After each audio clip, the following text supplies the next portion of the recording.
I was sitting in the corner of the rectory watching the purple and silver colors float around the room.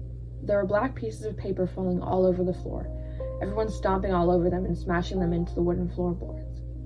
For the nuns not wanting us to act like wild animals, everyone dancing around sure made it seem quite the opposite. I looked past the muzzle on my face at the bright moon outside, wondering why everyone would rather be in here acting silly instead of being outside under the moonlight. The horrible nuns made me put on an ugly party costume. I looked like a proper fancy person, as they would say. I know that they're afraid of me. I can tell because they covered my mouth with this muzzle and everyone is staring at me, including the people playing music and Claudette across the room. Claudette is my favorite sister. She's kinder to me than the others. I think she understands me better. I think the other girls are just jealous that I'm the only one who stayed loyal to our pack and our parents, that I've been able to keep my wolf side, that I was too strong to give in to this so-called training. After staring off into the distance for a while, I looked over at Claudette and could sense the panic coming from her because she forgot the steps to the dance everyone was doing. My wolf instincts kicked in, begging me to run over and save her.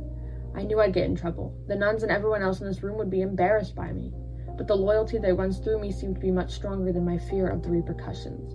When it was clear no one else was going to save Claudette, I chewed through the restraints I was wearing and ran and leaped onto her, knocking her over and making as big of a scene as I could.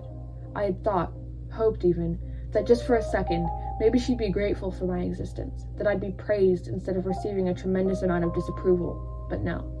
She rolled over and pushed me off of her, yelling, "I didn't want your help. Now you have ruined the Sausalito. You've ruined the ball," which I'll admit made me feel a pang of hurt in my heart, but no surprise.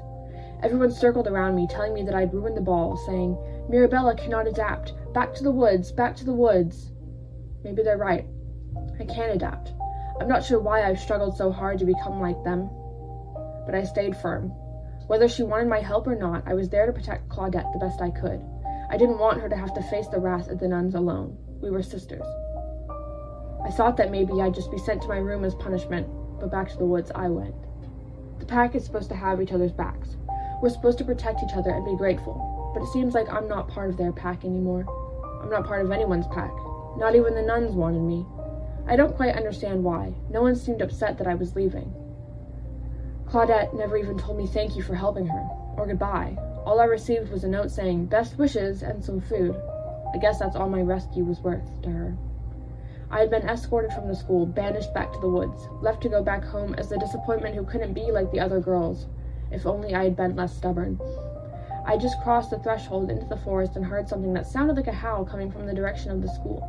Maybe it was my sisters telling me goodbye, or maybe celebrating the fact that I was gone. Maybe they'll tell me when they come back home.